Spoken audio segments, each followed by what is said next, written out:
So I want to make this video because recently there's an argument that I see a lot from Muslim apologetics, which is supposed to be a proof for Islam's superiority and the truth of their God.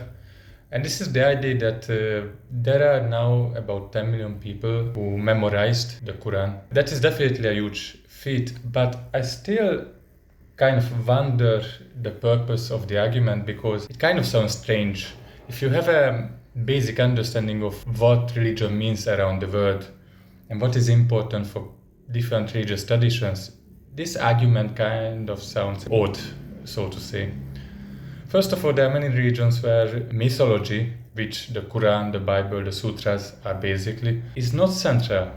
Instead, what connects the practitioners is either a certain ritual or certain rituals or certain shared customs.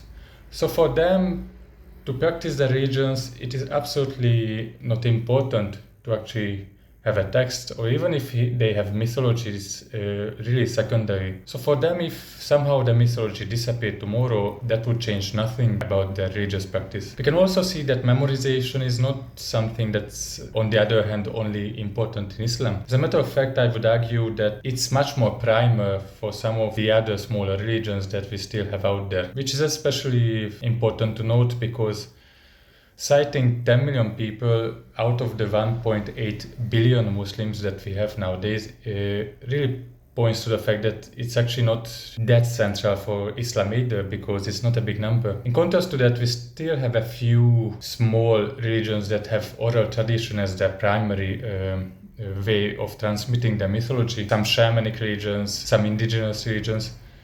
And so in those cases, memorization is just as important, if not more important, because that's the main role of the religious leaders, and that's something that they have to do again and again so they can perform the divine texts to the other members of those communities. Finally, I think you don't even have to be a scholar of religion to understand that this argument is problematic. I mean, it's enough to look at the other so-called world religions. On one part, we can see that some of the world religions have just too big of a corpus for anybody to even think about memorization. I mean, just look at the fact that the Bible is 9 times longer than the Quran.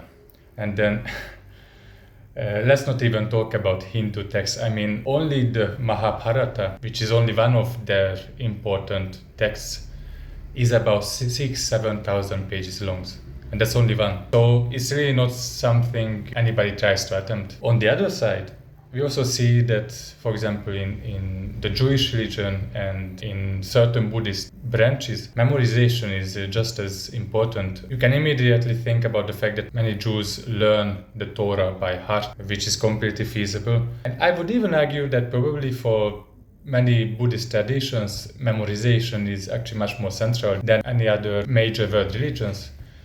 And so you can clearly see that in the fact that some monk orders just spend crazy amount of time memorizing sutras, and they actually learn really, really long traditions by heart, and it's really mind-blowing. So I made this video just because to point out a very important fact that if you take part in apologetics, you have to have a basic understanding of other religions. So obviously you can't be expert in every other religion, but if you want to prove with good and strong arguments that your religion is like on the top and whatever, you actually have to have a basic understanding of what it means to be a religion and what other religions believe and do, because without that, this really just becomes a shouting contest.